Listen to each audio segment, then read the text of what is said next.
good introduction to this topic. We focus for the first time more exactly onto the topic, and that is, how does tabooing start and how does it come to taboos in society? And we have the next talk from a physician for psychosomatic, and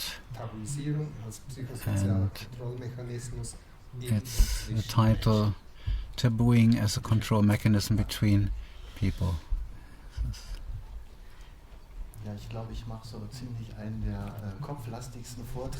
I think the most heady contribution of this Congress, so it's good if you can settle your head well and stay with me anyway. To start, a quote that I like to use by a French psychoanalyst. She wrote, "Only a handful of artists, musicians can escape from the cold shower that the world puts upon them. Every child has to indeed go this way and to find its place. But does this have to be by the price of losing of all the magic times that so many things used to be imaginable?" So here we are, the topic of tabooing. I'd like to give a little overview on the taboos and the phenomenon at large, such like a frame topic to understand what is tabooing. Well, we'll have different aspects, different interpretations, but also in the end a small example. I'd like to also remind you of Paul Perrine from the Zurich Psychoanalytic Institute, who also has looked into it quite a bit.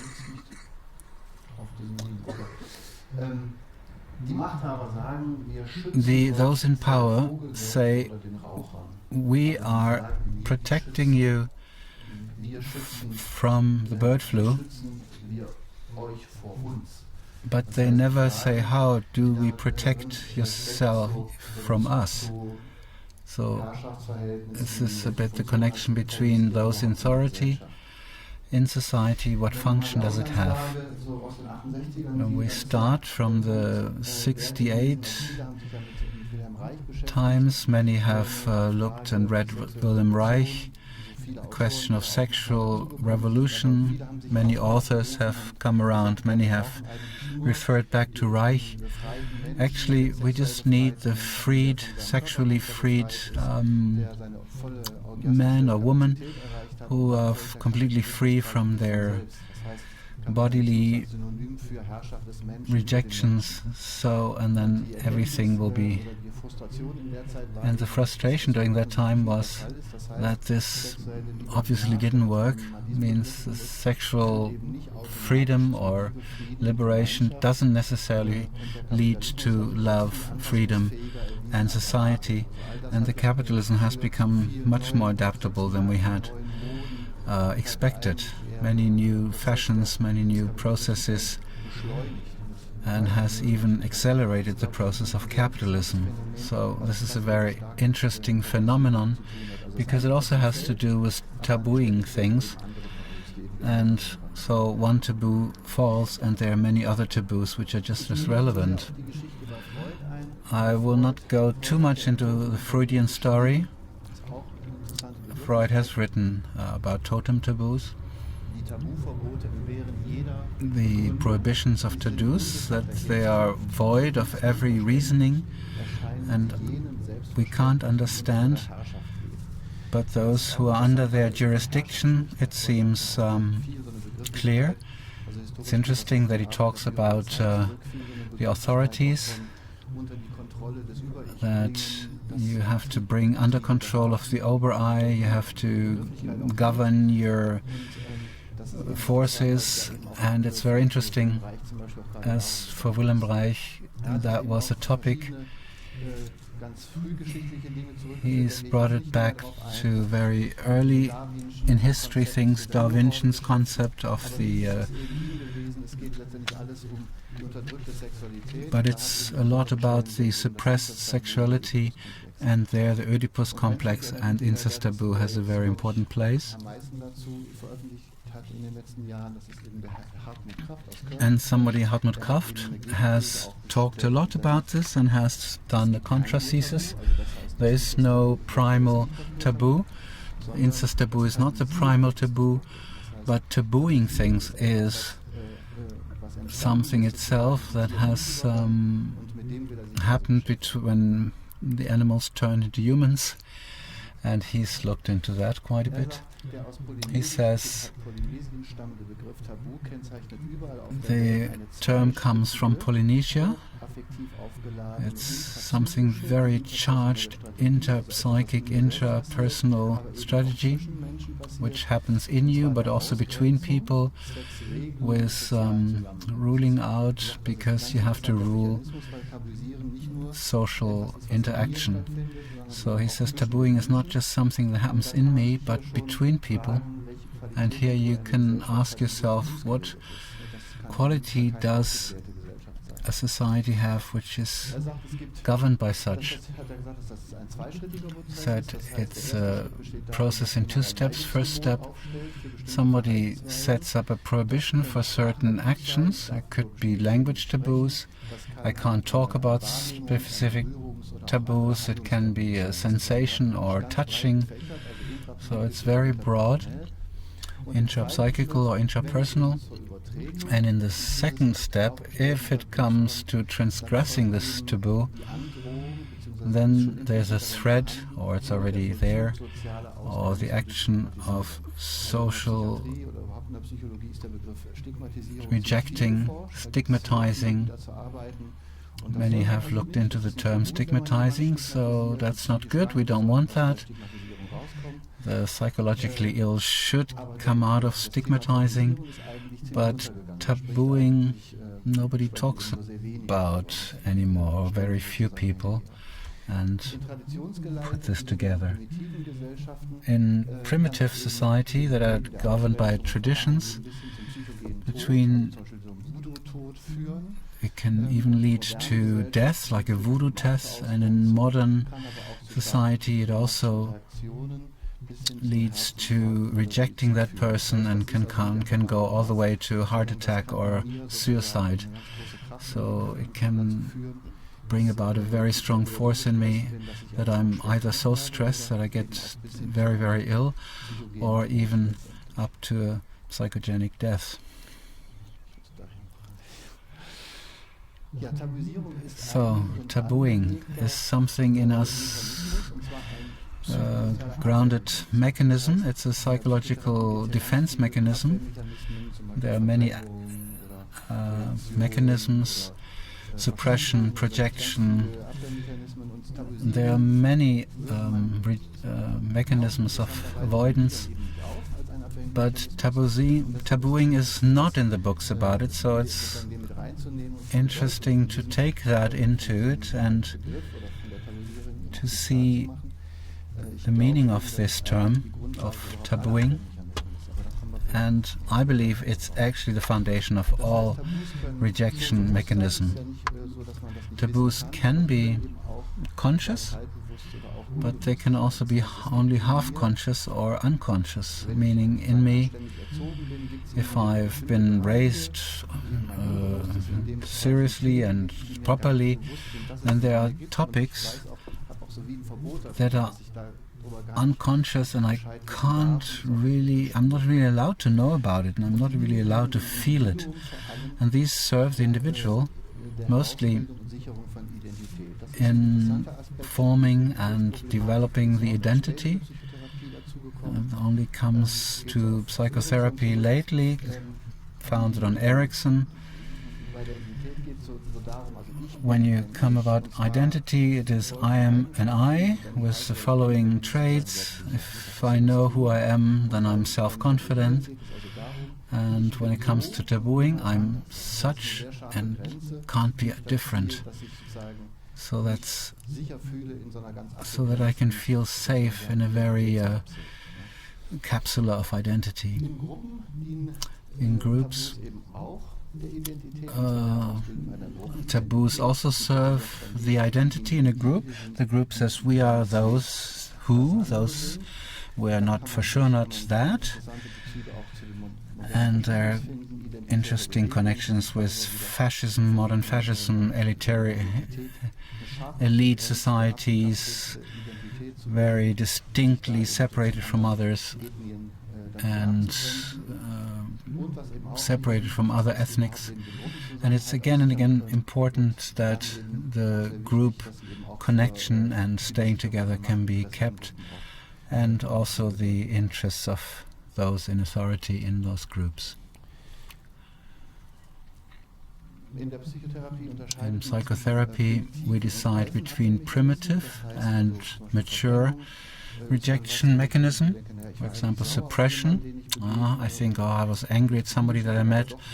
Now I'm friendly, saying hello to him, because it's not so important. I've suppressed the aggression, but you could still find it in yourself and have a connection. But when it goes to a real rejection, then I'm sometimes this one, sometimes the other, and it's also true with taboo. It's an immature rejection mechanism that goes after nothing or at all. I'm only that or not at all like that, and this I cannot touch, otherwise everything will fall apart. So there is no gray area in between. The over-I, super-I, the inner conscious is usually very strict and very strong and unrelenting. So the super-I can't even think about it, and that's the essence of tabooing, that I can't even think about the process. Now it gets a bit difficult. There are these unconscious taboos. You don't recognize them psychologically. You have really forgotten them and suppressed them. For example, that we used to enjoy running around naked. It's self-understood that we have to be dressed, and it's really embarrassing when you think, I would like to be naked now. So you wouldn't even get that idea. That would be an example of, also in trauma therapy, that sexual abuse has been suppressed, the memories of it, but it has been really split off and completely made into a taboo. So if somebody touches it, then there are certain things you realize, oops, especially with sexual abuse, as soon as a certain word is uttered or a sentence or a certain touch, then the other one shrinks, you can't touch it, otherwise everything falls apart. But this can also be very unconscious. With the unconscious taboos in society, it's the same. One doesn't want to face it. For example, violence against children, how much it has been happening, or even denying sexual abuse wasn't even a topic until about the 80s. Freud looked into it, but then the topic was gone again. And then with the women's movement, suddenly has come out, and there has been a lot of examination about it, and has a lot of insights have come about this. There are also certain feelings that are taboo, genital. Of course, you should have a feeling for it, and this is not always like that. But what we can see is, we see it pretty okay that boys are and that they've been circumcised, and that suddenly cuts around their genitals, or that there could also be operational complications, and we don't have a feeling there. It's sort of an empathy taboo that has spread over it that we're also part of.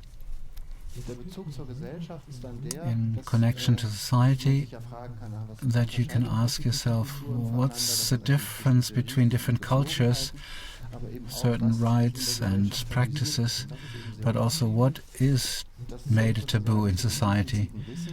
This is the implicit knowledge. You know what is it to do, but again, you cannot be so conscious of this that you talk about it and that you don't question it most of all. So this is part of the culture. This is what Fromm described as a society character, but it goes a bit into that direction. As a psychotherapist, you have a problem, because the core of psychotherapy is to make the unconscious conscious. True psychotherapy is always, when it comes to topics that are difficult for patients or clients, and he can't talk about, can't look at it, that should be talked about in psychotherapy.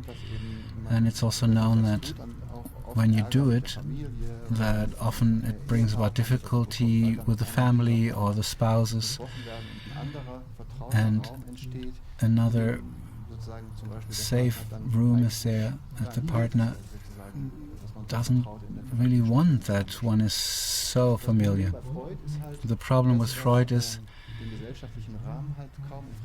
that he has hardly questioned the society, the room of society. Others have said, no, we have to do exactly that. What is the frame of context of society?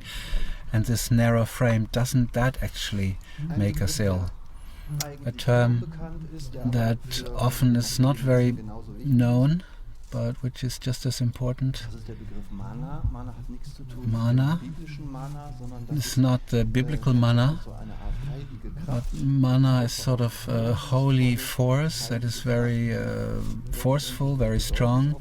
A holy force that comes about by groups or to show and describe the power of taboos. It's sort of a magical force which will given to the object, a holy object. The cross is a holy object, or magical stones, magical places, and those systematically get by setting up a taboo. In this case, a taboo is not always something negative. It's always about negative processes, but taboos can also be positively defined in a sense of what a society considers holy. The more mana an object is been attributed to, the greater its force of taboo becomes. Then there's also stigmatizing, and there's research being done. How close will you actually get to something that has been made a taboo? You could also have a social distance, or representing, you could even see this distance in meters, how close you can get to it. So those were a few examples. Also for atheists,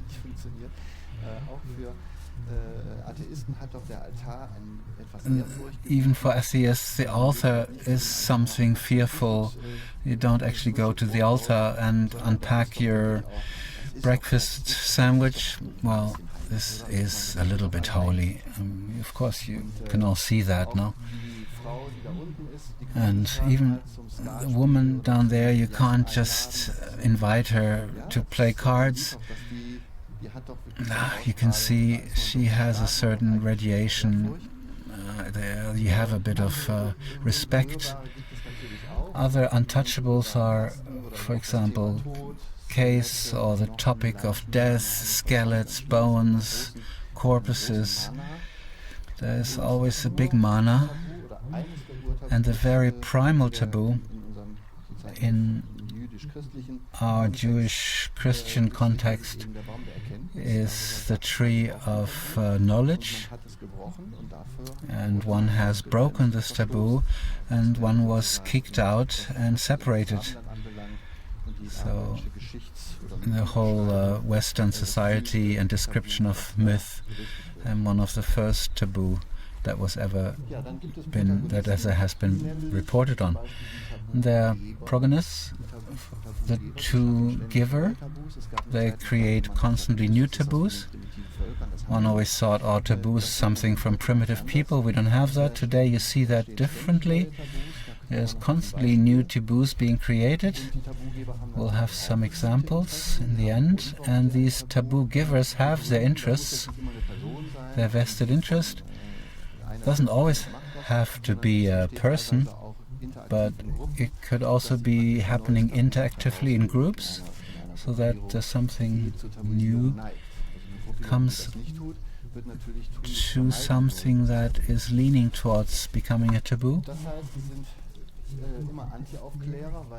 So they're always against informing and making things clear, because somebody who wants to make things clear says, oh, let's talk about it, let's look at it, doesn't make sense.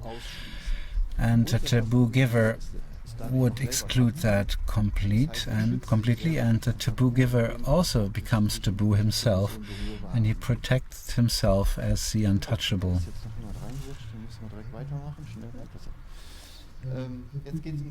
Now there's the guardians of taboo. We could also talk about the moralists. Sorry. Who would say we need to keep those taboos. He can talk about taboos, but he's allowed to, because he has to make sure taboos are kept. So it's really important, and he has a special place of power that he can do this.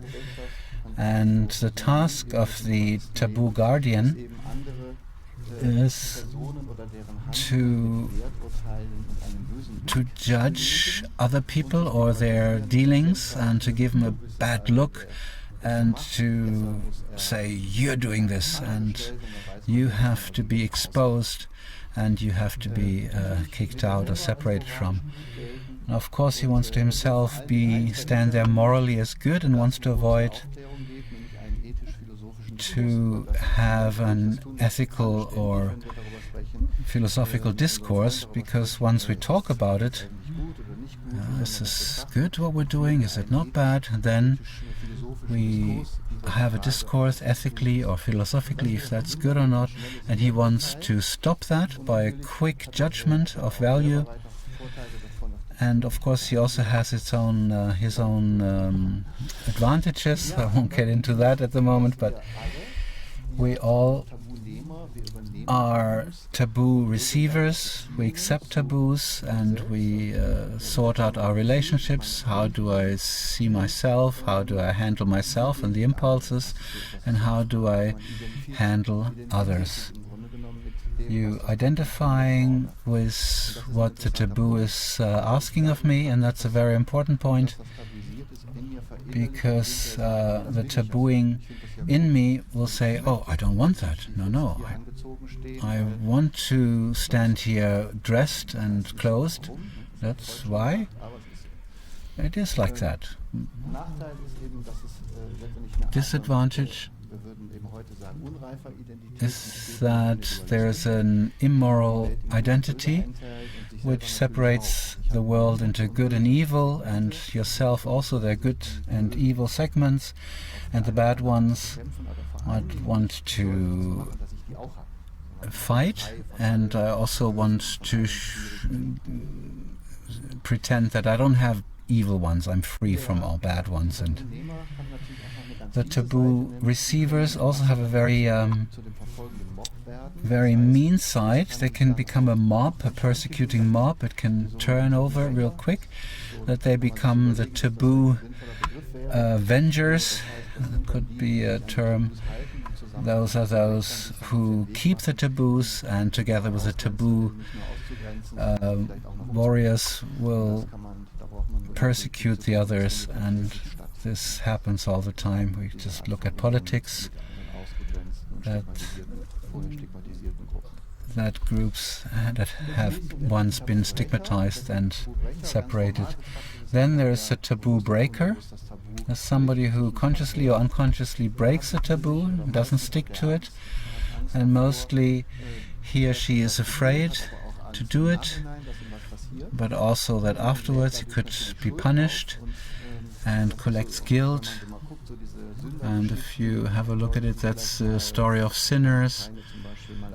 Heinrich Heine, who might have lived atheistically and then have become shaken up, going towards death. I've broken so many taboos. Is that really good? Maybe I can still make the turn. This guilt can get bigger and bigger as one breaks more and more of a taboo, and then it could lead that the identity gets weakened, and I'll develop a negative picture of identity of myself. I'm basically evil. And where this breaking of taboos, there are cases that it can strengthen me, where I can come out strengthened. Two examples here that are interesting. The ritual incest with the Tongas in Mozambique, the farmers. They have been hunting Nile. They have a non-dualistic religion where you don't have to pray to good and evil forces, but that through sleeping with your own daughter, but with intercourse with their own daughter, the hunter of the Nile horses becomes a murderer, and thus he can have incredible deeds and success in hunting, meaning something who can break a taboo can become very, very strong. Or another topic here, another example, the IS fighter, the way he can break the taboo of killing. As a breaker of taboos, he strengthens himself with more mana and becomes indestructible, and he's becoming this threatening magic, terrorizing that, oh, we can see them as, oh, they're really powerful and you have to really be afraid of them. So question is it like that? So breaking a taboo can be made a taboo in itself. For example, a perpetrator, by having a taboo of abusing somebody, and the victim should not talk about it. He threatens the victim: if you talk about what we've done here, then I'll kill you, or then something very terrible will happen to you. So there are like double taboos. The taboo, breaking the taboo, gets tabooed, and the perpetrator becomes a taboo-geber. There's also the possibility to get integrated back into society by certain rituals as a sorry taboo breaker. It happens once in a while, doesn't always have to happen, but has to exist because it also confirms the taboo. It doesn't question the taboo, but if you submit to this ritual, then you recognize the taboo and respect it, and also the process of making something a taboo. Breaking a taboo can happen in one or two steps. In one step, maybe as something unintentional, one wasn't quite aware that this place or in this society or in this group that I'm, what is taboo? And we suddenly realize everybody's looking strangely, and one gets sort of strangely looked at, and one didn't actually know in transcultural psychology that you have to be aware of how you can talk to patients. that you don't fall into a trap, but you can stick your foot in it. There it can happen, or in 2 steps, and this is what I would suggest.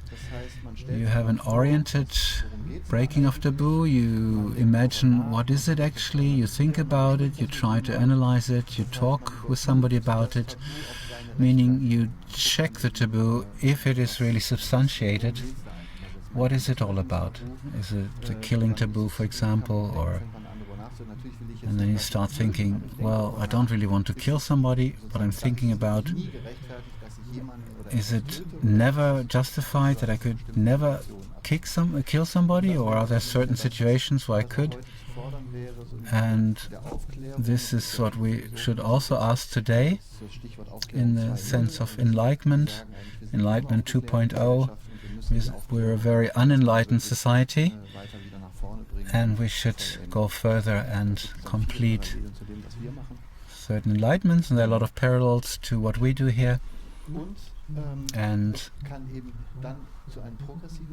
there can also be a progressive breaking of taboos, that you actually start acting on it, seeing this is not reasonable, I don't know where it comes from or what reason it had, maybe we don't even remember it, we change it, and then it can happen that in all of society there could be a change. Meaning, breaking a taboo is not generally a suggested handling of taboos. If you stand in a philosophical level, then it's better to look into taboo zones, think about it, start a discourse, talk about it, a dialectic process. What can we keep? What is good as far as the contents of the taboo goes, and what is perhaps not good? What should we pick it out? But in general, one should position oneself against making something a taboo. And of course, a topic that we have to do with often, what would love say about it? This is something, for me, goes hand in hand. I'd like to think about things and feel and imagine things. On the other hand, I'd like to ask myself, what if I go into connection? What does love, if I have contact with it, what does love say about it? So it's maybe interesting now to look at other processes. The topic of giving an order, that with a threat says what has to be done, is dominating in authoritarian societies. Something gets ordered, commanded, but there are also, of course, taboos which cannot be broken. A taboo is a bit more complementary. It says what shouldn't be done. Taboos you cannot really use so much to make somebody do something, but rather not for somebody not to do something. And the big advantage here is that you have more the feeling it's something that's part of me, I identified with it, and that's dominating in our society, such as ours, in these unenlightened democratic societies. There are many taboos that we're keeping, that we're unconscious of, and we're so nice here, but we don't like to receive orders. That's not cool. What happens in Turkey we find terrible, of course, and it's reasonable, but that we're also so affected by taboos that is not so conscious in us. What has happened for taboos to actually come into existence, turning from animal to human? The brain is much more connected than with primates or apes, and we are not guided by instincts as much. So one instinct is, if you're confronted with a baby, that you go, oh, you're cute baby. Almost everybody does that. That's instinctively still ingrained. But I can also, by the way of upbringing, no, you can't talk to that with children, talked properly in good German with them, good English, that you can suppress these type of instincts. So the instincts are very low key. And another instinct is the I, that I have an identity. I am somebody who has certain qualities, and there is a psychological homeroom where I can imagine all kind of things, and this leads to a special situation. On one hand, I have an I that can watch itself, that can judge and look at itself. And there are areas I don't have insight to. There are certain things that guide me by consciousness, so to speak, and I have certain abilities as a person. I can take feelings without having to give them out. I can control my impulses. I can be empathic. I have certain traits that I put on myself and that I associate with myself. And now something new is I am what I imagine. Like the space of what I can imagine has become immense. Probably it's not infinite, but it's felt immense. And it comes to I can do anything I can imagine. Like violent criminals say, I do it because I can. So this unlimited narcissism that wants to live it out. But it can also lead to very existential questions, that I can experience existential fear because I know that I'll be dying one day, or that one day I'll be lonely again, and so I'm afraid, and so I don't want to be confronted with a feeling of loneliness. So we have qualitatively a greater freedom from programming, and this loss of instinct leads to a behavior without instinct, because we can imagine all kind of things that an animal cannot imagine. A cat can only hunt a mouse and can't hunt the mouse like a bird. A cat has to always do it in its own way, and there's an important difference with us. We are very dependent on learning processes. The disadvantage here is that we suddenly have to learn everything. It's like a new way of thinking and imagining, and also the doing, and I can freely, without judging them, I can imagining them. There doesn't have to be any biological connection or economic necessities. I can just do something as a type of action that comes to me, and thus there's a problem. How do I come to self-assurance and self-guidance as what I do? And it seems that tabooing, making something a taboo, becomes a German ability that has taken the place of the instinct in an animal.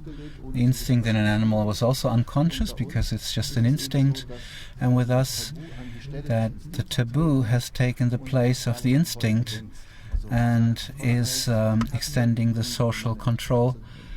For example, the cat, when the cat is at home and I'm there, then the cat won't jump on the table, but as soon as I'm gone, the cat will jump on the table to see what there's to eat.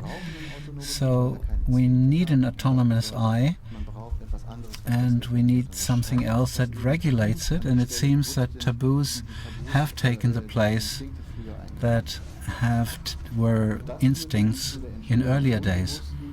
And this brings us to the creation of the unconscious. Many things I'm not allowed to that are forbidden, so they sink down into the unconscious. Now, to separate it or distinguish it from forbidden things, the prohibition cannot really be applied to feeling and thinking. For example, if you say, don't think about a pink elephant, it doesn't work. You cannot forbid it. You imagine the elephant, but a taboo can do that I don't even know what I wanted to imagine, that I wanted to imagine a pink elephant. So a taboo is like a swamp, and it sinks into the swamp, and I don't even know there was a pink elephant under the swamp. So, because the eye shouldn't recognize or realize what it shouldn't do, but it should still go by it. That's very crazy arrangement, but it's very effective. Graphically, you can have a look at it like this. What's the difference between an order or a command? It says to the object what to do, and the object does it. It's not a big topic or discussion. Should march somewhere or go somewhere or do something. And with the prohibition, the object wants to do something, and it goes, and then there is the prohibition, and it says, don't do what you want to do, stepping on the brake, and it doesn't do. With a taboo, it's very difficult. The subject shouldn't actually know what it wants, and because that it doesn't know it, is a prohibition, so that in the end it didn't even know what it actually wanted. So everything is sort of covered and hidden, and so the object under the taboo stands like this and looks, what am I doing here? And then it's good to have somebody who gives orders, and then you know what you actually want to do or not actually want to do. But that's how society works. And let's turn to the example that I wanted to give you. The connection to our system of authorities at the moment. In the modern society, new taboos are created, or often in the function of new markets. Our economy has to grow, we need new markets, and taboos help that certain things aren't done anymore, and things that are being done, that they can be used in the economic process. An example, what is this up there to the right, the newest invention from Holland?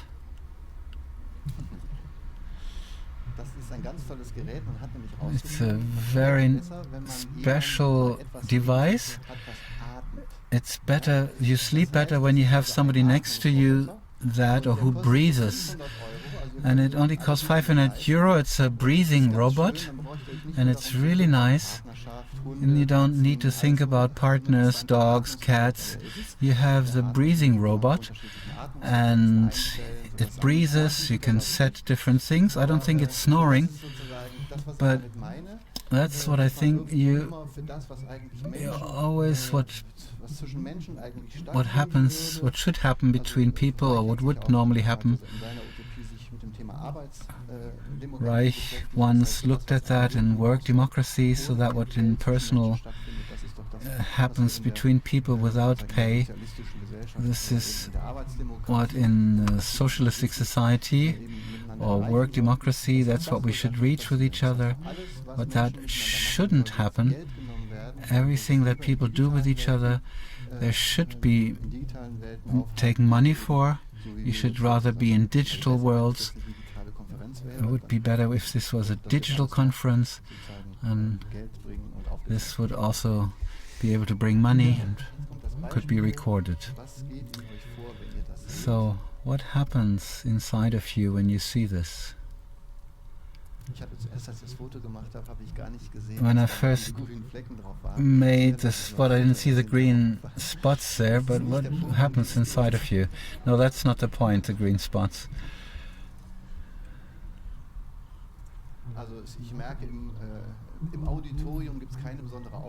So there's no excitement here in the auditorium. It leaves you cold. Is it good that it leaves you cold? And I've dug up an interesting book from the 70s, Boekman and Finkielkraut, two French philosophers from 1975. It was issued by the Playboy publishers. They resolve this. This is the modern Playboy. If he follows his instincts, or when he follows his desires, he's not under his instincts. He looks at the bypasser, looks at her, divides her body into acceptable or non-acceptable parts of the bodies. How passionable could she be? Decides, too little mouth, too much makeup. His eye looks at it as a test of an exam. Der hemmungslose Wüstling, der romantische Träumer, sie alle teilen mit dem Playboy die Manie, auszuschließen, was nicht dazugehört, und den leidenschaftlichen Wunsch, dazuzugehören, den inquisitorischen Blick und die Besessenheit, dem Blick des anderen zu gefallen. Wir alle sind Wächter und Überwachte, So we all are guardians, and we're also being watched, because we believe the healing from the body. This will not follow Freud's narcissistic idea of the body. Glaubt, dass der Wunsch zu gefallen den Wunsch nach erotischer Begegnung voraussetzt. In Wirklichkeit ist in der sexualisierten Warengesellschaft alles erotische Begehren auf das narzisstische Begehren des Begehrtwerdens verschoben. Also die beschäftigen sich viel damit mit der Frage, wo ist eigentlich das Begehren geblieben? Jetzt ist doch die sexuelle So there's a lot of talk of what is the desire. Now the sexual liberation is there, we could do what we want, but actually desire isn't there anymore. It's more important to be cool. You should please and satisfy your narcissism. And why should you be pleasing? Because today ugliness is pornographical. It's not good to have an unpleasant outward.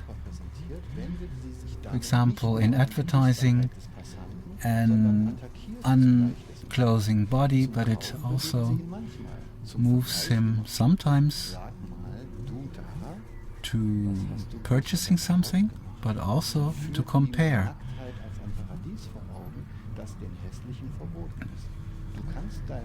Nakedness is a paradise, but only if you're beautiful and you're not ugly. Wenn wir hässlichen, wir armen Schlucker die Kleider ablegen, sieht man nicht unseren Körper, sondern unsere Hässlichkeit. In den Mysterien des Konsums, in den Kirchen der Bilderindustrie spielt Hässlichkeit die Rolle des tabuisierten Bösen. Und das, denke ich, ist deshalb auch so wichtig, weil das natürlich auch beim Thema Inzest-Tabu und die Frage, this is quite important. Das heißt, wir sind immer mit Bewertungen des anderen beschäftigt, mit Bewertung von uns selbst. We're also judging ourselves, we're judging the others, and we don't really like to go towards somebody because maybe we're... So that means ugliness is a taboo of modern people. This is not like, oh, I'm so wonderful, but it's the cold narcissism with a bad look, the evil eye, where ugliness has to be extinguished. So, we've said all that. And what is utopia? The loving person with a well-integrated personality structure. He will accept his limitations in action, but not in perception. And he will present an acting, I'm following love, it's prescribed by knowledge, I think about myself, and also the ethic of living. All living deserves my respect and freedom could also be completely different. So, many thanks. That was my presentation.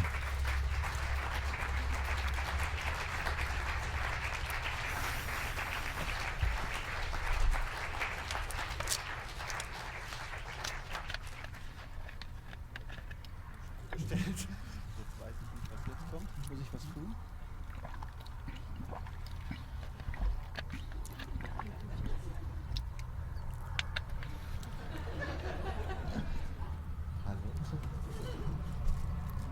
Also wollten wir noch diskutieren, oder? Erst gibt es einen.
We have 5 minutes to have some questions.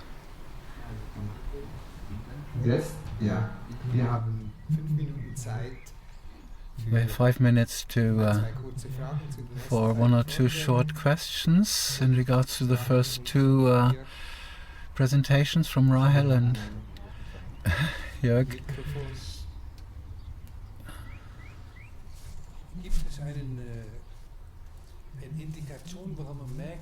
Is there an indication where you can realize there is a taboo present?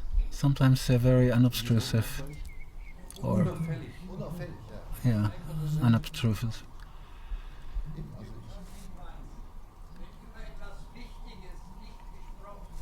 If there's something very important and you don't talk about it, it becomes boring. That's an important aspect. Was Rahel gesagt, what Rahel said, being alive, the topic of when you don't feel alive anymore, then you can feel, you can start looking inside of you, outside of you, to get a feeling of what is it. But if it's been such a long time that I've felt alive, then I have a real problem, because then it means it's also a problem in therapies. Somebody who's been feeling unalive for a long time, it's a normal status, a normal state, and then you try to use some therapeutical tricks to bring out new experiences or something. Oh, here something kicks into movement, and then you come to these topics. For example, if it's psychotherapy means like dreams, or where in the unconscious I have dreams that want to point towards what is tabooed or been suppressed. But I had a patient who said, I don't have any dreams. Then you have a problem. And when you're bored on top of it, then it's very difficult.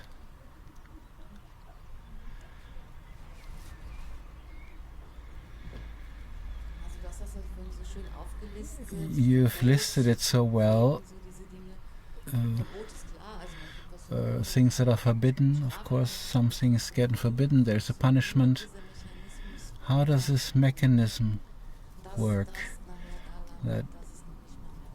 that you don't even realize it anymore? I give you a personal example.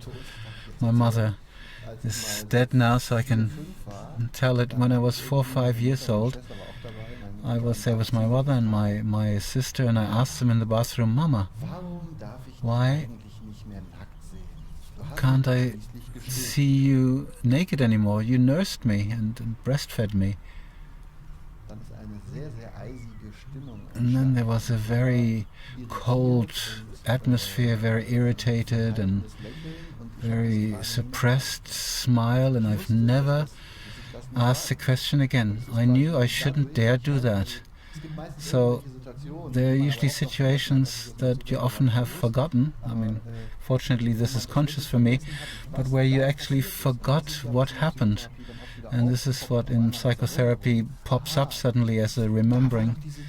Ah, there was this situation, that was the key situation that has brought this about, and then you keep this taboo because you can make taboos.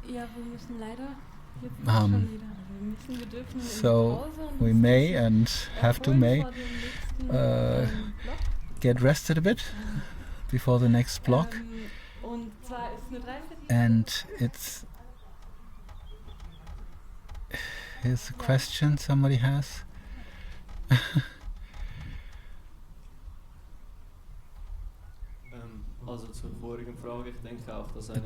To the earlier question, I think also a taboo can be historically founded, that an elite group or a group that's in authority pronounces prohibitions, forbiddens, and after a while this you lose control and it becomes a taboo, and the Tabu-gebers become the taboo receivers, that they get affected by it. And I see historically, not sure what meant Freud with it. The patriarchal hordes, that maybe it was the European, not that, but that's a different topic, but go on. That these hordes came and it was a different culture and they had more male rulers, as in the deserts that was more important. They came to Europe and invaded Europe, and by buying women one could ensure the authority and the dominion, and that with the old Europeans incest was normal, and these invaders hated it and forbade it, and that more primitive a person is, the less he thinks. And then later, with the Christianizing, it became even more extreme to forbid incest until the 7th generation, to support the power and the authority. And after a while the Christians didn't even realize anymore, or the priesthood didn't realize anymore, that it was about rulership, but have taken it and made it a taboo, and it became a taboo. This is the aspect of the patriarchal societies. I believe that taboo is a human ability. It's part of a human, like as he can think or decide. And these taboos you also find in cultures of gatherers and hunters. But I think that's...